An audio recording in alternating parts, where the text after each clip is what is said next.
Marwadi university మంచి భవిష్యత్తు కోసం తెలుగు విద్యార్థులు ఇష్టపడే యూనివర్సిటీ. కాల్ 9059052378 9059052379.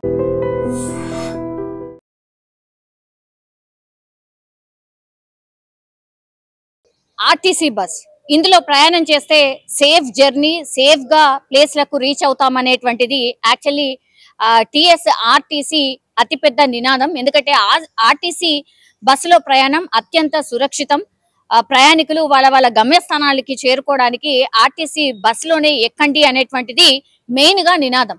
కానీ అప్పుడప్పుడు అక్కడక్కడ జరుగుతున్నటువంటి ఇన్సిడెంట్లను చూసినప్పుడు మాత్రం చాలా భయం వేస్తుంది. ఎందుకంటే ఎస్పెషల్లీ ఈ రాత్రి వేళల్లో జరిగినటువంటి లేదంటే పొద్దున తెల్లవారుజామున 4 గంటల నుంచి 6 గంటల ప్రాంతాల్లో జరిగేటటువంటి ఇన్సిడెంట్లు చూస్తే మాత్రం అసలు ఏ బస్ ఎక్కినా లేకపోతే ఏ వెహికల్లో ప్రయాణం చేసినా ఎంత డేంజర్ అనేది కూడా మనకు కొన్ని సందర్భాల్లో అర్థమవుతున్న సిచ్యువేషన్ అయితే కనిపిస్తోంది. ఇది యాక్చువల్లీ హనుమకొండ జిల్లా హసన్పర్తి మండలం చింతగట్టు రింగ్ రోడ్ వద్ద పూర్తిగా ఆర్టీసీ బస్ బోల్తా పడిపోయింది. అంటే పూర్తిగా పల్టీ కొట్టేసిన పరిస్థితి.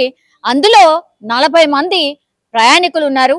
ఎవరికైతే అంటే ఎవరి ప్రాణం పోలేదు. ఇది కొంత ఉపశమనం కలిగించేటటువంటి విషయం. ఒక్కసారి ఆర్టీసీ బస్ బోల్తా పడింది అని అంటే డెఫినెట్లీ ఇటు నుంచి అటువైపు ప్రయాణికులందరూ కూర్చున్న వాళ్ళు చెల్లా చెదురుగా పడిపోవడం, ఆ తర్వాత ఎంత గాయాలు అవుతాయో మనందరికీ తెలిసిందే. కొంతమందికి తలలు పగిలాయి, ఆ తర్వాత కొంతమందికి కాళ్లకు, చేతులకు, వెన్నుముక్కకు ఇట్లా చాలా మట్టుకైతే 15 మందికి గాయాలైనట్టుగా మనకున్నటువంటి సమాచారం అయితే అంతోంది. ఒక్కసారి మనం విజువల్లో కూడా పూర్తిగా గమనిస్తే ఆ పల్టీ కొట్టిన తర్వాత ఆ ప్రయాణికులను తీయడానికి కూడా చాలా సమయం పట్టింది అనేటువంటిది ప్రత్యక్ష సాక్షులు చెప్తున్నారు. అందులో ప్రయాణించినటువంటి వాళ్ళు కూడా చాలా మందికి గాయాలయ్యాయి.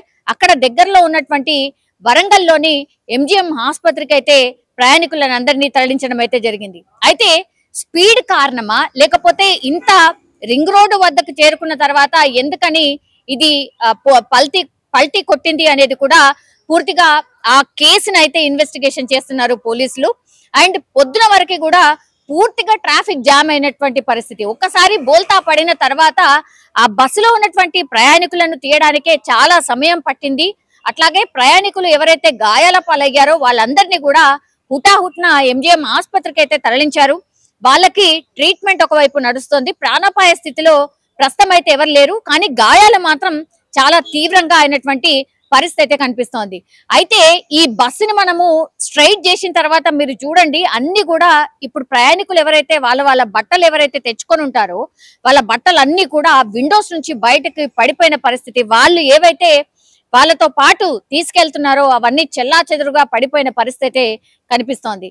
హుటాహుట్న పోలీసులు అట్లాగే ఈ అంబులెన్స్లు చేరుకొని ప్రయాణికులను తీసుకెళ్లి హాస్పిటల్లో జాయిన్ చేసిన తర్వాత పోలీసులు ఆ రోడ్ ని క్లియర్ చేయడానికి, ఆ బస్సుని స్ట్రైట్ చేయడానికి చాలా సమయం అయితే పట్టింది.